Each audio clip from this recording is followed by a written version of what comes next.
Okay, so we'll finish up this unit by talking about some common fallacies in reasoning and also talking about how to draw some correct conclusions because, again, one of the big wins about expressing things in something like first order predicate calculus is that we are able to then draw conclusions and establish new facts based on old. And then we'll end with sort of a fun example, which is kind of a game thing, right? So first of all, let me talk about some mistakes that students commonly make. A big mistake is using the wrong logical connective. Okay, so one that comes up a lot is that one versus this one, and versus implies. And I see this mistake a lot. Here's something students might say. They might be trying to say something. See if you can pick out the problem here. They're trying to say all cows are mammals. So they might say something like this, right? And what they're trying to say is that if you're a cow, then you're a mammal. So what they really meant to put here was implies. And that would say that for all x, if that x is a cow, then that x must be a mammal. That's what they meant, right? But by putting this here, they said something which is really kind of humorously absurd, right? They're saying that everything in the universe is a cow and a mammal, right? Which of course is not true. That's much, much, much too strong a statement. What you're trying to say is if they're a cow, then they're a mammal, okay? And then the other sort of complementary mistake is made a lot of times too. I'll say something like this. Someone wants to say, hey, there have been female astronauts. Many of the first ones weren't, all the first ones weren't, but there eventually were some females that went to space, and we sort of want to celebrate that fact. And so I'll see students do something like this, right, with an example. Now, this is saying that there exists a female of X implies astronaut of X. So what that means is that there exists some X for which female of X implies astronaut of X. Now, what they meant here was and, right? What they meant to say was there exists some X such that that X is both female and an astronaut. That would be saying that there's a female astronaut, right? But when you put the implies here, this is far too weak a statement, right? Because this is actually saying all kinds of things. Like, let's say X is a toaster. Well, that happens to be an X for which this works, right?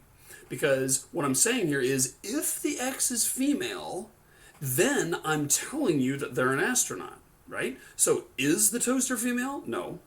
Okay, well then we're done, right? Because remember, false implies anything is true. The only way to get a falsehood out of an implications is to have true implies false. That's the only thing that's going to end up giving us a bad answer there, right? So what they meant here to use was and. And here's just a little tip, and this is not, you can't take this to the bank. This isn't always true, but normally, and I'll just write here so you don't mistake this for a universal thing.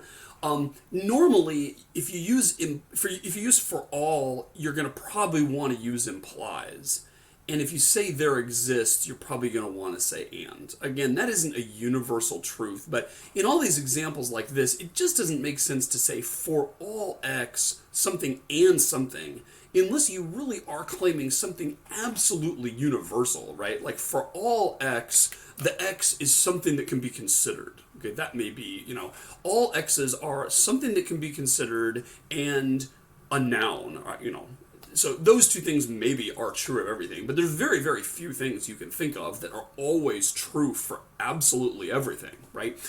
But if you put an implies in there, it makes perfect sense, right? For all x, if that x is a cow, then that x is a mammal. That makes perfect sense, right? Because most x's aren't cows, and so you're hardly making like an earth-shattering statement by saying that. But by saying everything is a cow and a mammal, you're making far too earth-shattering statement. And the same thing sort of in reverse is true for the there exists, right? What you want to do is say there exists somebody that's this and this. It doesn't really make sense to say there exists something such that if that something is true, then this other thing is true, because if something is true for one thing, then just state that it's true for that one thing, right? So it's kind of a mistake I see a lot. Another mistake is just syntactic problems, right? So, I saw this once a student did. They said, for all S, student of S, there exists a C such that course of C and right? So this right here does not parse. That's a mistake because it's missing a connective there. This is like a sentence that doesn't have a conjunction in it. And in fact, it's almost literally that, right? It just doesn't make sense in English to just say, I love hamburgers, it is raining. I mean, you could say, I love hamburgers and it is raining. You could say, I love hamburgers, therefore it is raining, although that doesn't make logical sense. That would at least make syntactic sense. But it doesn't make sense to say, just two sentences back to back without any punctuation or any connecting word in between. Same thing here. We can't just say, for all S, student of S, there exists a C. That's just jarring, right? What you meant was some kind of connective, and after talking to this student about their example, I realized that they meant implies here, right?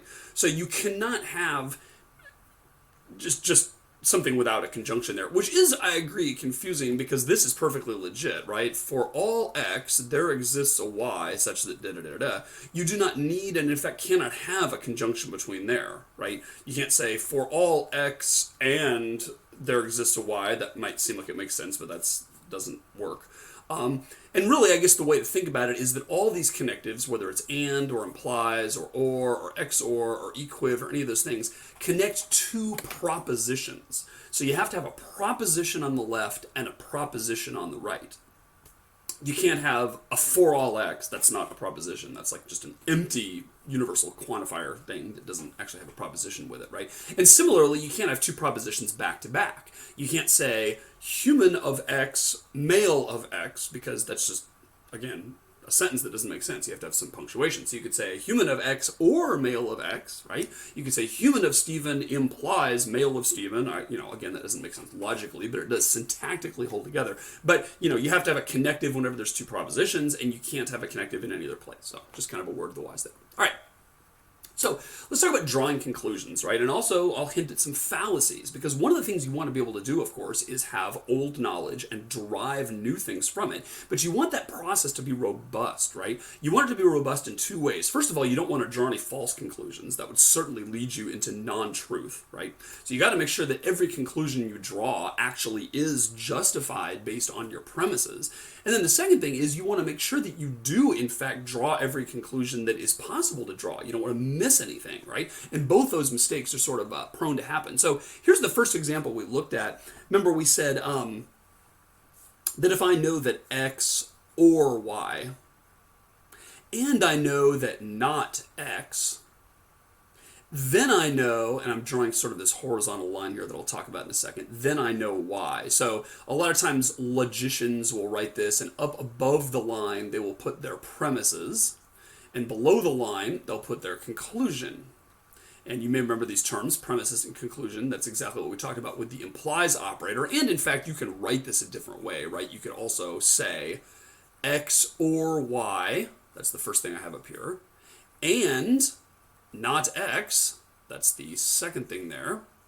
All of that implies Y. So we're using this line here to mean implies. That's exactly what it does mean, and the conclusion there is Y, right? So if we want to write it all down in one line, we can do this. And this is saying that X or Y being true and not X being true, meaning X being false, all that would imply that Y is true, right? So that's just kind of to understand the syntax here. Okay. So this right here is a legit conclusion to draw. If I know that one or the other or both is true, and then later on I learn that one of them isn't, then I can conclude that the other one is true, right? So an example of that, let's say you go over to your friend's house or your friend's apartment. Let's say Fred and Horace are two of your friends, right? And you hang out with them and you take discrete math class together with them or whatever. And you go to their house and you're kind of hanging around in the kitchen snooping or whatever, just kind of waiting for them to get done with their TV show or whatever. And you happen to open up the trash can and look in, and you see tons of sardine cans, empty sardine cans in there, right? And you're like, well, boy, somebody likes sardines here, right? So what you've really concluded at that point is that either Fred or Horace or both like sardines, right? Because otherwise there wouldn't be all these sardine cans in their trash can. Obviously someone has been eating a lot of sardines, and in fact the kitchen's starting to smell, and you see that, and you're kind of reinforcing it with other senses and stuff like that, right? Okay. So at that point, what you know is essentially X or Y. Let's let X be the proposition that Fred likes sardines, and let's let Horace be the proposition that, Y be the proposition that Horace likes sardines, right? And there's other Possibilities, of course, maybe one of their friends came over and ate 17 cans worth of sardines. I mean, but let's say what you really believe at that point and what you really think you can trust is the fact that either X or Y is true. Either Fred or Horace like sardines, right? Okay. Now later on, a different day, you're at you're at the lunch or whatever, and someone's eating sardines next to Horace, and they say, "Hey, Horace, would you like, a bite of these luscious sardines or whatever?" And you see Horace turn his nose up. He's like, "Ew, boy, I'll never eat those things," right? So at that point, what you've learned is not why, right? You've learned Horace liking sardines is not true, and therefore, based on this logic, and it's legit, it's sound, you can conclude that Fred does like sardines, right? If Horace doesn't like them, then Fred must, because otherwise there wouldn't be all those sardine cans in the thing. Okay, so that's a legit conclusion. Now, one mistake people make, though, is a very common fallacy, is people will say, let's say you go to lunch, and we'll make the situation a little bit different. We'll say you go to lunch and someone says, "Hey, would you like sardines, Horace?"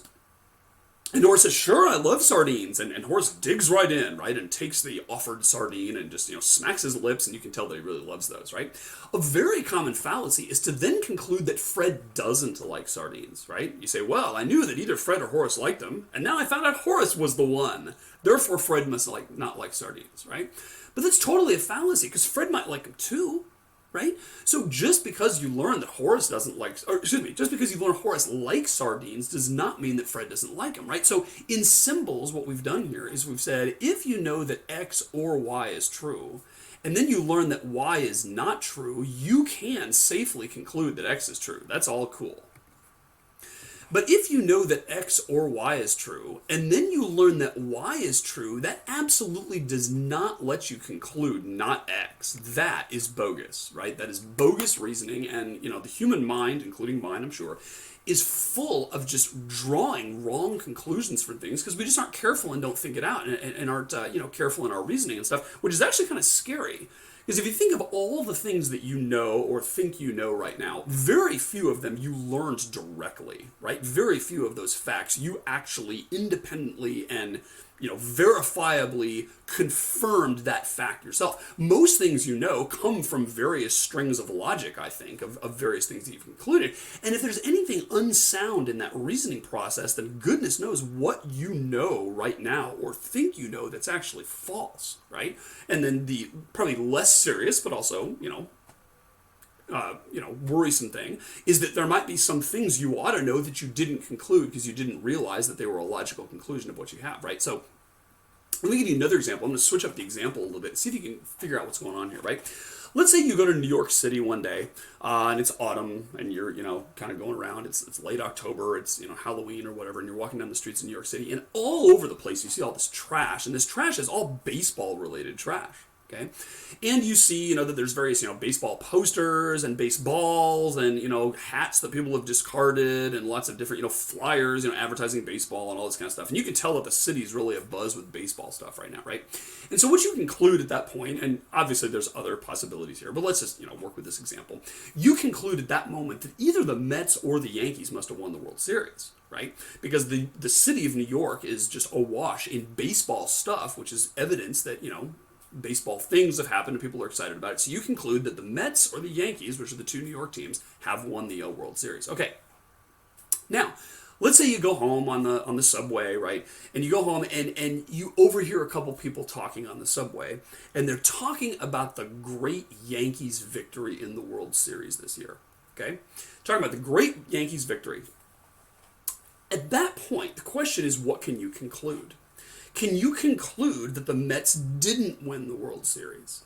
Now, at first blush, you might say, well, gosh, I learned my lesson from this Fred and Horace example that Stephen just gave me, and, I'm going to get the right answer here, right? I know that I cannot safely conclude that, right? Because just because Horace liked sardines doesn't prove that Fred doesn't, right? So I learned my lesson from that example. I am not going to fallaciously draw the conclusion that the Mets did not win the World Series. In actual fact, you can, though, right? So when you chase that down and say, okay, wait a minute, why are the two examples different, right? Because we know that these laws of reasoning have nothing to do with anything in the real world. It's not like you need to know anything about baseball in order to conclude that X or Y and then not Y, those things together let you conclude X. X, right? I mean, those are like just basic foundational, just logical truths of the universe. That has nothing to do with baseball teams. That has nothing to do with sardines or Fred or Horace or what happened at the lunchroom or anything like that, right? So those two examples seem like they're identical formally. They just have different matter, right? It seems like I have the same sort of assertions and the same sort of truths that I'm basing stuff on and the same sort of conclusion that I'm tempted to draw, and I'm trying to decide whether or not it's legit to do that.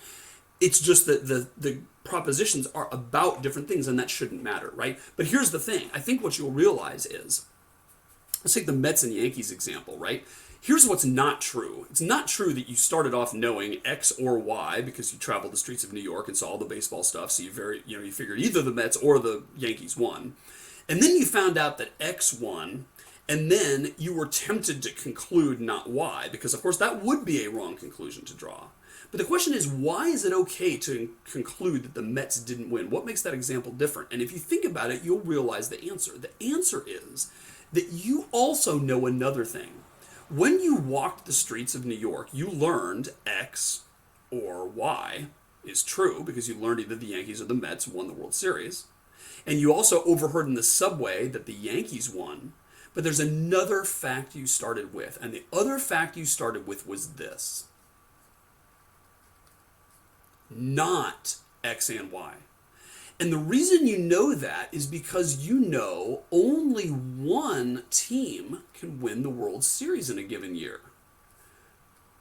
Now, maybe you didn't know that if you weren't a baseball fan, but you probably did because you know about, championship sports, and there's always, a Super Bowl or a Stanley Cup or NBA championship or whatever. I mean, it's just, it's a common thing. And only one team is going to win and emerge the winner, right? So what you actually went in legitimately knowing in this case is not only X or Y, and not only X, but you also knew not X and Y.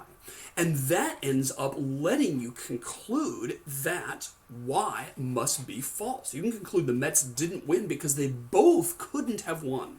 Fred and Horace can both like sardines, but the Mets and Yankees can't both win the World Series in the same year. And if you work it out with truth tables, you'll see that. If you work it out with all the different logical identities, you'll see that it comes to that conclusion, right? But knowing these three facts here, those three, including number 1 and 2 and 3, allow you to safely conclude not Y, right?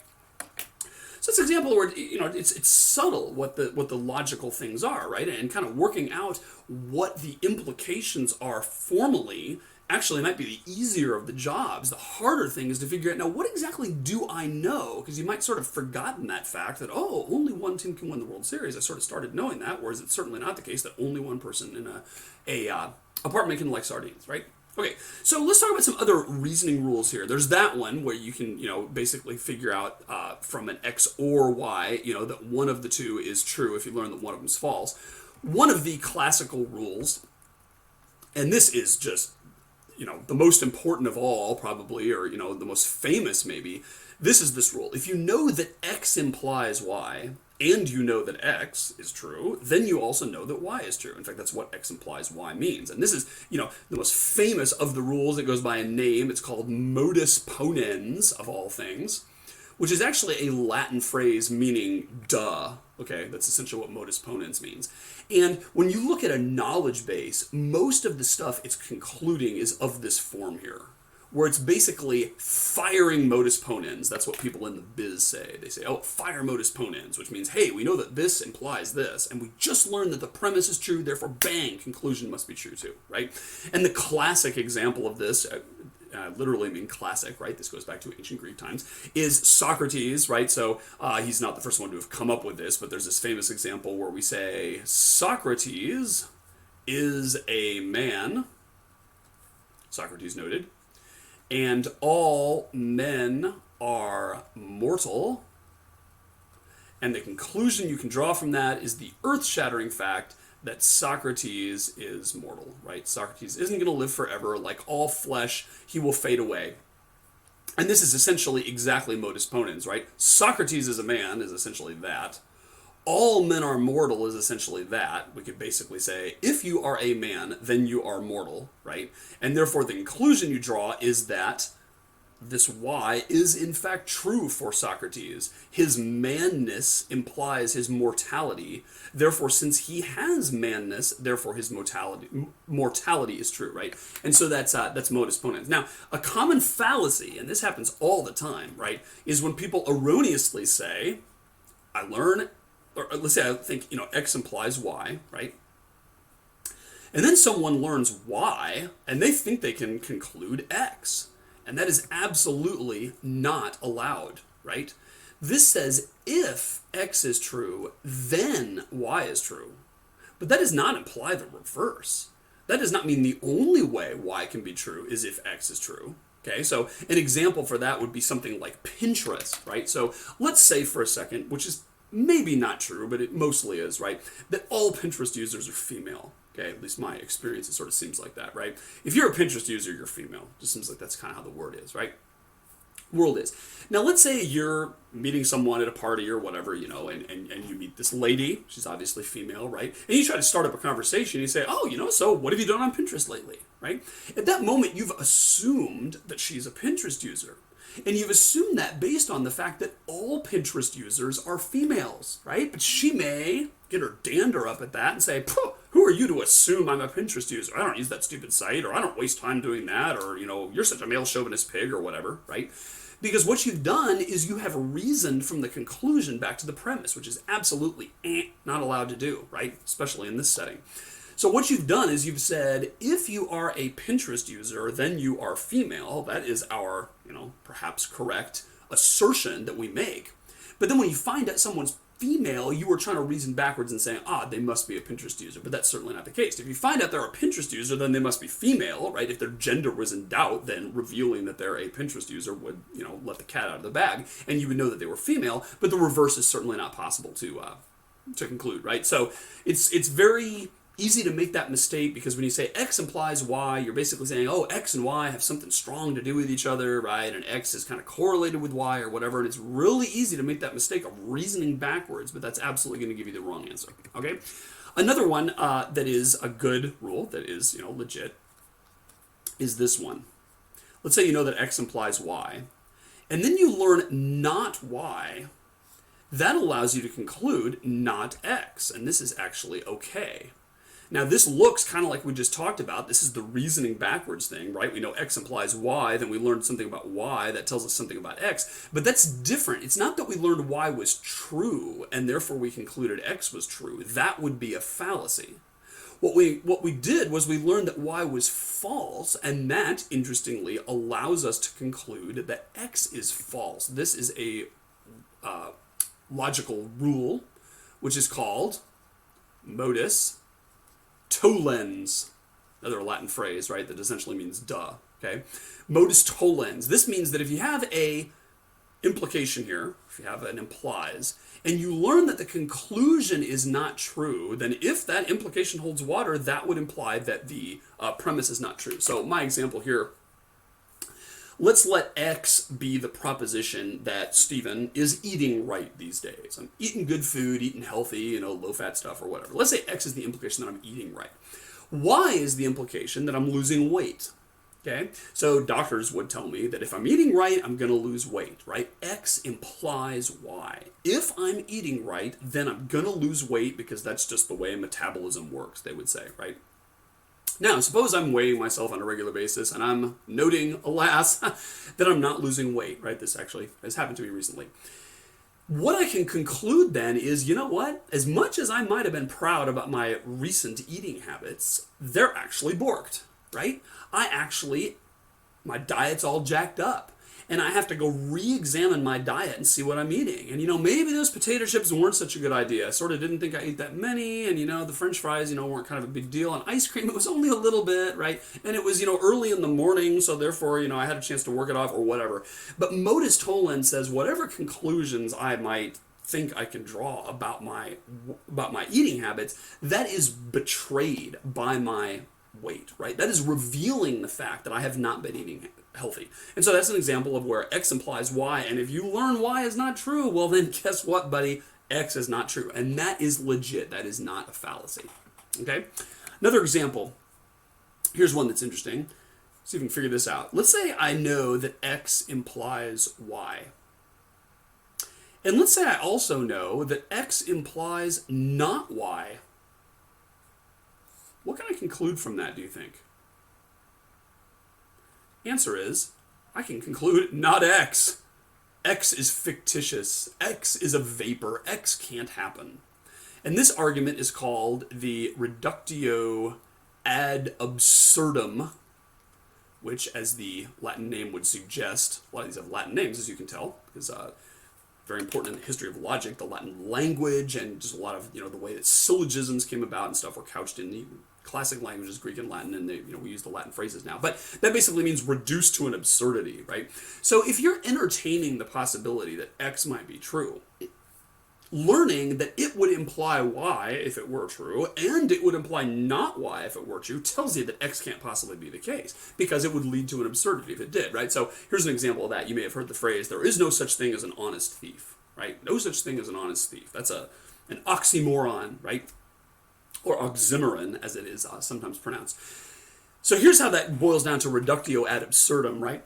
If I say X is the proposition that there is such a thing as an honest thief,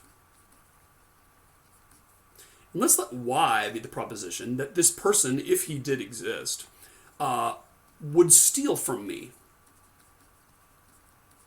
If he had the possibility to, if he had the opportunity, he would steal from me. Okay, so X, I'm going to claim, implies Y, because if there was a thief, then he would steal from me. That's the definition of a thief, right? So we know if there's somebody who is a thief, that given the opportunity, he's going to steal, otherwise he wouldn't be called a thief, okay? But X also implies not Y. Because if this guy is truly honest, then he wouldn't steal. So if there is in fact an honest thief, then he would not steal from me. Well, X can't be the case then. We must be able to conclude that there is no such thing as an honest thief, because there being an honest thief would lead to chaos and madness in our world, right? So that's an example of reductio ad absurdum, because there simply isn't any wiggle room. If you learn that this thing implies both of two different contradictory things, then that thing must be wrong. Either that or our logic is just wrong, right? And if that's the case, then throw out this whole unit. Okay, another one. This is called analysis by cases. And what that means is, let's say we learn that X or Y is true. Let's say we also believe the fact that X, if it's true, would imply Y. Or excuse me, would imply Z, a third thing, and Y would also imply Z. What can we conclude from this? And the answer is Z. Now it's interesting because we're concluding Z even though we don't know for sure that X is true, and we also don't know for sure that Y is true. The jury's still out on which one of those is true, but we know that one of them is. And since one of them is true, then even without knowing which one, we can conclude Z, right? So the example I would give for this is this. Suppose I go to the office and I'm doing my work and I get a phone call and I answer the phone, and it's Mrs. Johnson, sort of the busybody from next door, right? And Mrs. Johnson's calling me and she says, "Oh, Stephen, you ought to be aware of something happening in the neighborhood." And I'm like, "Okay, Mrs. Johnson, let me know, batty old thing." And what she tells me is that she has seen someone enter my house, right? And while I was gone and the house was locked up, right, someone snuck in, and she knows, furthermore, which house it was from. It was either Bob or Jeff, because Bob and Jeff live at the end of the block, and they are both known to be thieves. Okay, examples with thieves seem to proliferate in this segment. So either Bob or Jeff went in my house, she tells me. She said, I couldn't quite tell who it was, because they look kind of alike, and they wear a lot of the same clothes, and they both have the same glasses or whatever. The only way you can tell the difference is a mole on their cheek. I don't know. I'm making this example up, right? But I know that either Bob or Jeff entered your house, she just said. Now, what if I say that X is the proposition that Bob entered my house today without me knowing? He snuck in. And Y is the proposition that Jeff entered my house without me knowing. And Z is the probability that all my money's gone right now, right? Because I know that Bob and Jeff are both thieves. People who break into houses usually are. And so what I've learned is that my money's all gone, right? That's basically what I've learned. I don't know for sure it was Bob or Jeff. And if I go to a court of law, I could not prove it one way or the other without some more evidence, right? But I know that one of the two went in there. I know that X or Y is true. And therefore, since Bob going into my house would imply that my money would be gone because he'd take it, and since Jeff going in my house would imply that all the money would be gone because Jeff would take it, I can conclude that all the money's gone out of my house, right? And I can say, oh, well, gosh, thanks, Mrs. Johnson. Maybe you aren't a batty old thing after all. And I can kind of go home and call the police and try to figure out what's going on, right? Because I know at that moment that all the money's gone out of my house. And I know that even though I'm not sure who the culprit was, right? Whether it was Bob or Jeff, I can't really tell. But what I know is that one of the two did it, and therefore it is done, right? That's basically what analysis by cases is. So this is sort of, just a little taste of the different logical rules. There's a number of different logical inference rules that are used, and in a knowledge base that you're actually using for stuff, there's some more relatively obscure ones that it can fire in certain cases. And again, fire means, draw a valid conclusion. Conclude that something is true based on previous evidence and based on my laws of reasoning, right? And there's a number of different things. When you look at them, you're like, oh, yeah, I can see that. And to me, they make more sense intentionally than extensionally. I always, kind of think it out and say, oh, yes, if either Bob or Jeff broke in and either one of them breaking in would imply my stuff's gone, then that implies my stuff's gone, right? Rather than actually writing it out, which you certainly could do. You could say, well, either Bob broke in or Jeff broke in, or they both broke in, and in all those cases, yada, yada, yada, what's going to turn out to my stuff, right?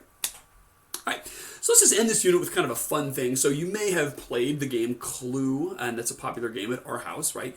And a lot of people played the game of Clue. If you haven't played this, you probably won't get the last part of this episode, but let me just kind of take a crack at explaining it. It's this mystery game where you're trying to play a sleuth, right? And you're playing against other people who are also trying to be a sleuth and trying to figure out the mystery. So there's been a murder in a house, right? And we know that there's some number of suspects, and they are Professor Plum, who's always my guy, right? And Colonel Mustard and Miss Scarlet, who's always my wife, and Mrs. White and Mrs. Peacock and Mr. Green, I believe, are the 6 suspects. They also made a really, really bad movie about this a number of years ago, so don't watch that. But play the game. It's actually kind of interesting. And there are 6 weapons that can be used, and there are 9 different rooms that the thing can take place in, right? And the goal of the game is to be the first detective to unambiguously and confidently figure out the mystery by figuring out who the murderer, weapon, and room are, right?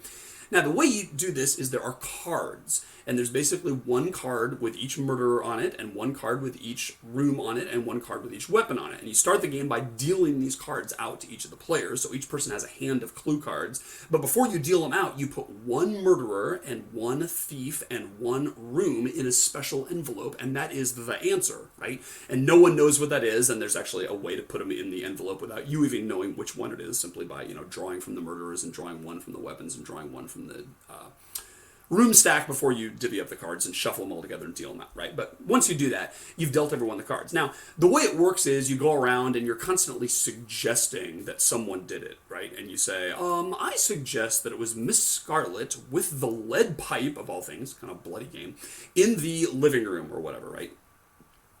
And when you say that, then the person to your left has a chance to prove you wrong.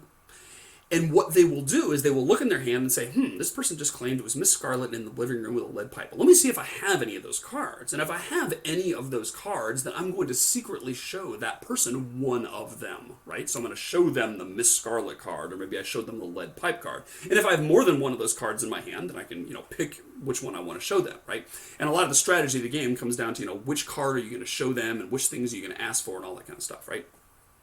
Okay, and once you learn, secretly that person has the lead pipe card, then you're like, I can mark off on my little detective sheet that, it's no longer the lead pipe, that's no longer in play, right? That must not be the card that is in the secret pack, because it must be some other weapon, because that person just showed me the lead pipe, right? And of course you also start knowing that it's none of your cards that are in the pack, right? Okay, so the game goes like this. Now, most people who play Clue, that's actually all they do. They start off by just saying, any card that I am shown explicitly in response to one of my questions, I'm going to check that off my list and know that that's not one of the ones that's in the pack, right?